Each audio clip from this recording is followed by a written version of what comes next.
Algebra 2 students, this is the lesson for June 4th, and we have section 9.5 day 1, where we're talking about geometric series.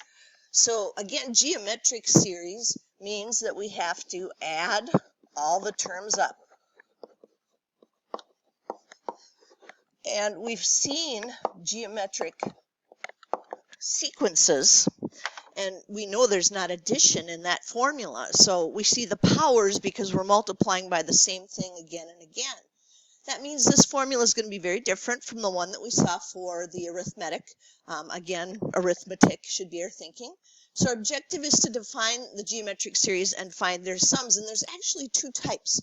There are two types of geometric series. There's finite, which are the countable ones, and then there's infinite. And today we're going to talk about the finite. So geometric series is the sum of the terms of a sequence. And down here in the box, we have a new formula to add to the front page. But what I want you to be careful with is that this is the finite geometric series. So this is the one where it stops. It tells us you're going to do the first 20 terms and you're going to stop. You're going to add the first 15 terms and you're going to stop. So the sum S sub n of a finite geometric series that starts with the first term, goes all the way to whatever the last term is going to be, where r is not 1, where a sub 1 is the first term and r is the common ratio and n is the number of terms. And we see that this formula it's got a little bit more to it than Gauss's formula did for the arithmetic. So we're going to have to be a little bit more careful. The good news is we need less information to do this one. It's first term, and it is the common ratio, and it is how many are we going to do. You can see in the formula we have a sub 1, r, and n. And so these tend to go a little bit faster than the ones that we had to do for Gauss's formula. We've got finding the sum of a finite geometric series.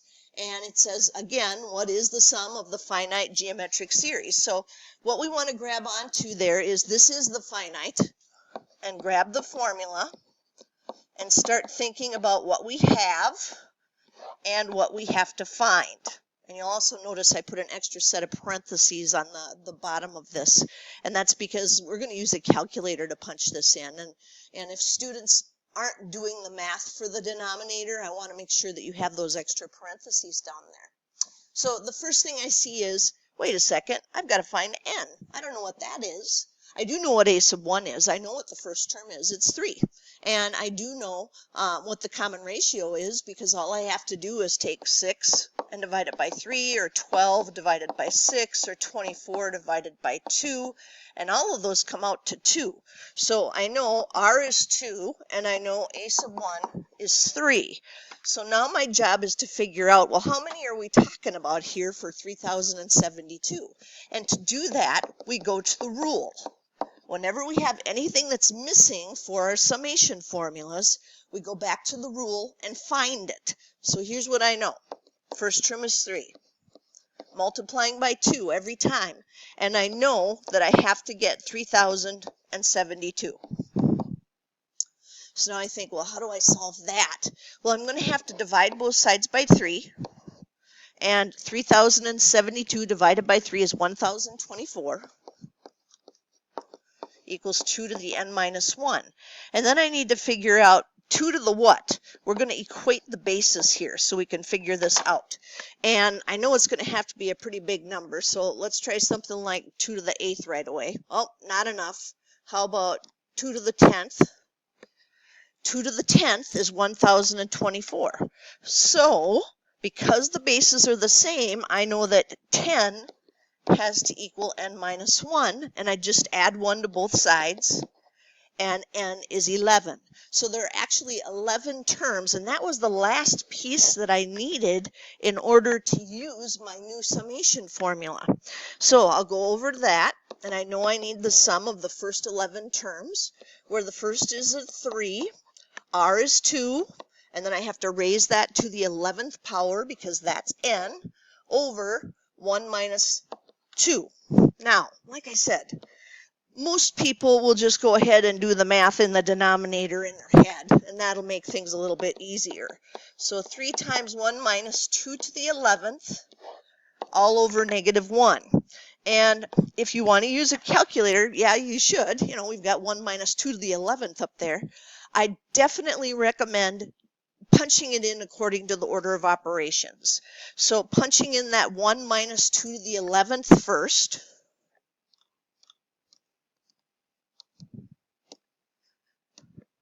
Then take it times 3. And either put an extra negative on yourself or divide it by -1. So 6,141. So once again, we saw that we had to use a combination of the two formulas here. We had to use the geometric rule, which is the explicit formula. Those are also called the rules, to figure out what n was. And then once we had n, we could put it into the sum formula. But it all starts with knowing which formula you need to use. And it was the sum of a finite geometric series that brought us here so that we could figure out what do we know and what is missing. And that piece is really important. Anything that's missing, we use the rule to find. Now let me separate this so that we can start talking about B. I had mentioned when we were working with the arithmetic summation, sigma, as we were using that notation, that this is actually usually easier. I mean, all the pieces are there. We just have to figure out what they are. So when I see the sum, and I see that we have a geometric rule, and I know that because it says a number times something raised to a power, and that's what the geometric rule does. Then I grab my new formula,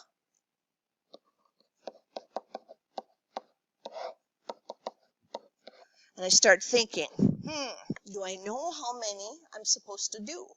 And that's what's really nice about the summation formula. Remember, we take the upper limit minus the lower limit, and we add 1, and that tells us how many we're supposed to do.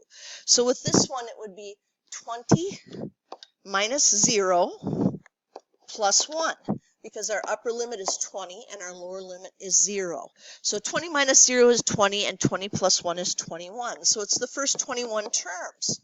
Now, I need the first one. And to get the first one, what I have to do is put in that smallest number that they're giving me for n. So I have to take the 0 and I have to plug it into 4 times 1/2 to the n. So 4 times 1/2 to the 0, well, anything to the 0 power is 1. So it's 4 times 1, which is going to be 4. And that's my first term. R. Well, what are they multiplying by every time? Well, that's what we're raising to a power, and that's the 1/2.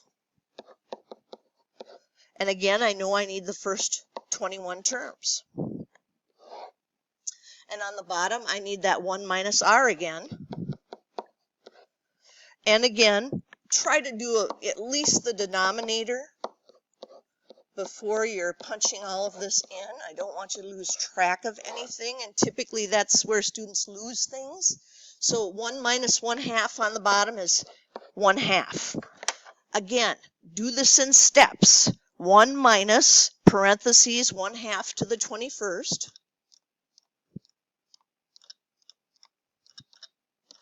There it is. Then multiply by 4, because we need everything in the numerator before we divide it by our denominator, and then divide that by 1/2. So once you have it in the formula, you just have to be really careful about punching this in. Now, that's going to be approximately 8. You know, we see 7.999 for quite a while there. So the sum of the first 21 terms is approximately 8. And typically we'd round to hundredths or thousandths with these, but that one would still give us 8 if we did that rounding. So let the formulas guide you. That's what you need to do. And again, this formula should be on the front of your packet. You're going to write it down under geometric and finite. Now, the got it 1 says, what is the sum of the finite geometric series? So again, when I see sum of finite geometric series, I grab my formula like so. And then I try to figure out, well, what do I know and what do I need to find? Well, I can see there's 1, 2, 3, 4, 5, 6 terms. So I'm finding the sum of the first 6 terms, where the first one is negative 15 times 1 minus. And to find r, all I have to do is take any term and divide it by the term before it. So that would give me a negative 2. That means I have to be extra careful because I have extra negatives here. And I have to raise that to the 6th power and then divide it by 1 minus a negative 2 for my denominator. Now, what you can't do up here in the numerator, you can't change that minus a negative to a plus, and that's because we have to follow the order of operations. And the order of operations says you raise it to the 6th power first, then you do the subtraction. So don't try to skip steps like that. In the denominator, we can go ahead and do it because 1 minus a negative 2 would be 1 plus 2, which is 3, but not in the numerator because there is an exponent up there.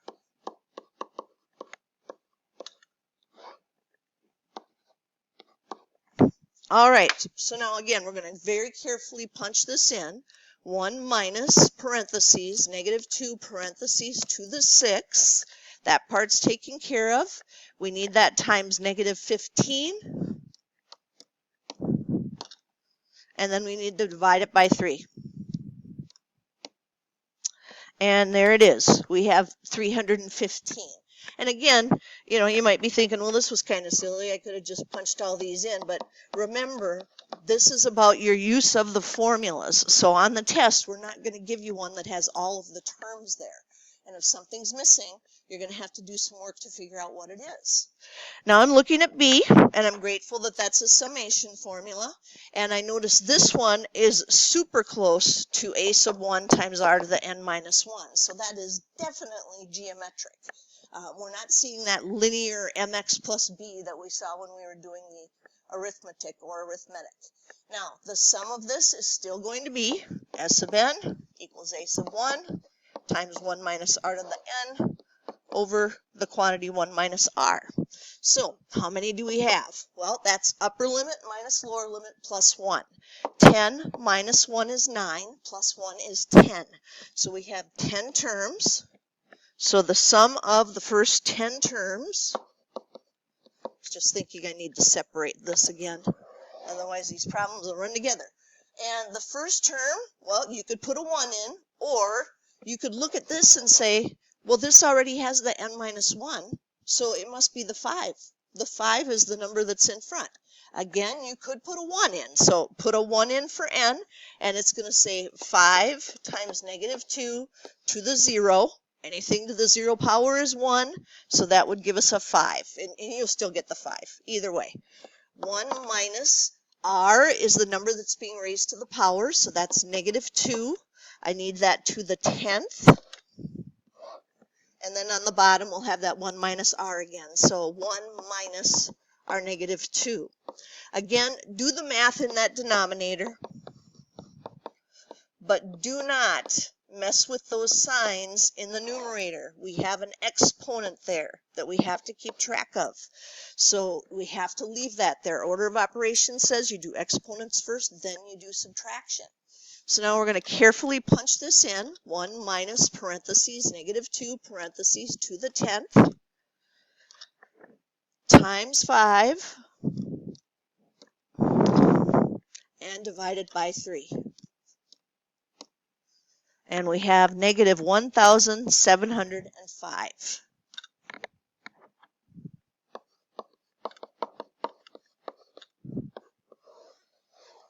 So summation, a little tougher when you first learn about it, but it gives you all of the information that you could possibly need. Now, we have a little word problem here for our application part of our objective. The soldier's reasonable request. A famous story involves a soldier who rescues his king in battle. The king grants him any prize, within reason, from the riches of the kingdom. The soldier asks for a chessboard with a single kernel of wheat on the first square, 2 kernels of wheat on the second square, then 4, then 8, then so on. And you realize that what's really happening here is that we have an R value, a common ratio of 2. Now there's 64 squares on the chessboard. So the king thinks about this. 2 kernels of wheat, 4, 8. It's only 64 squares on a chessboard. How much could that be? So the king decides the request is reasonable. Now, according to the story on the preceding page, how many total kernels of wheat did the soldier request and the king agree to? Well, 1 kernel of wheat on the first square, but R is 2. And our number of squares was 64. So we grab our formula. It does stop. It is finite. There are 64 spots on that chessboard. And we realize it's going to be the sum of the first 64, where the first one was a 1. And at first you think, well, yeah, this is a reasonable request. So the sum of the first 64 is going to be 1 times, we really don't need that 1 there, 1 minus 2 to the 64th, all over 1 minus 2 is negative 1. So we need 1 minus, and I could put it in parentheses or not since it's not negative this time. So 1 minus 2 to the 64th. Probably a good practice to always put that R value in parentheses since the negative does make a difference in several of these problems. Divide it by negative 1. And there it is. And now we see what's happening. If I round this to hundredths, it says, whoops, lost the calculator there, 1.85 times 10 to the 19th. All right, so what on earth does that mean? Well, that's scientific notation, and that means we have to move our decimal place 19 spots. So let me see if I can get this to where I can see it and write it. That would give us 1,844,674.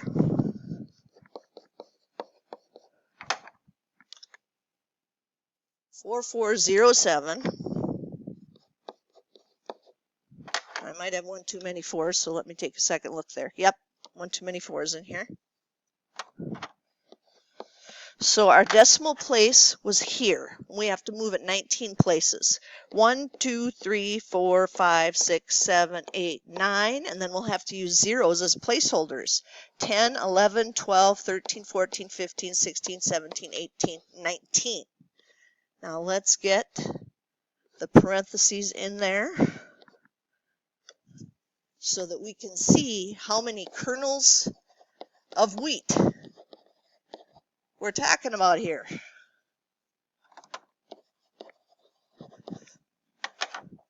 That's a lot of kernels of wheat. That was a mistake on the king's part. And the rest of the story. A bushel of wheat contains about 1 million kernels. The total U.S. output of wheat in a recent year was just over 2.1 billion bushels. How many years of production at that level would it take the United States to produce enough wheat to satisfy the soldier's reasonable request?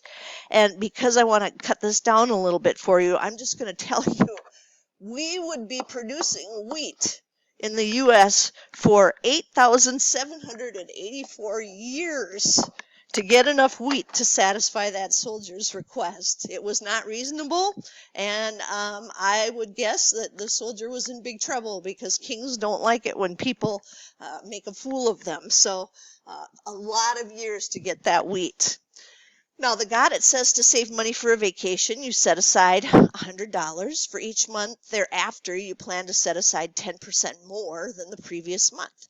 How much money will you save in 10 months? Or, sorry, 12 months. So, I know it's finite. And I know that this is 12 months. So now I just have to start thinking, well, what was the first month? The first month was $100. And what are they doing with that increase? Now, that increase is not just 10% because you want to put in the original 100% plus an additional 10%. So that's 110%, and as a decimal, that's 1.1. And again, not a bad idea to keep that in the parentheses. And that's going to be to the 12th power over 1 minus 1.1. So now, we will have S sub 12 equals 100 times 1 minus the quantity 1.1 to the 12th all over, well, 1 minus 1.1 would be a negative 0.1. And we'd punch it into the calculator very carefully. So 1 minus parentheses 1.1 to the 12th times 100, and divide that by a negative 0.1. Oh, forgot to hit division there. So let me try this again. 1 minus 1.1 to the 12th, there we go, times 100, divided by, there, that got the answer this time, negative 0.1. And we have $2,138.43. Let me double check. $2,138.43. There it is. So this is where I need to stop, because on Monday I've decided to take 2 days on 9-5 so that we see one formula on Friday and then we see our infinite formula on Monday. So you will need to do a little practice with this formula. And there it is, section 9-5, day 1. And away you go. Feel free again to pause this. You know, if anything went too fast, pause it. Go back, write stuff down. I tried to make it a short video, but usually that means I'm going a little faster than normal.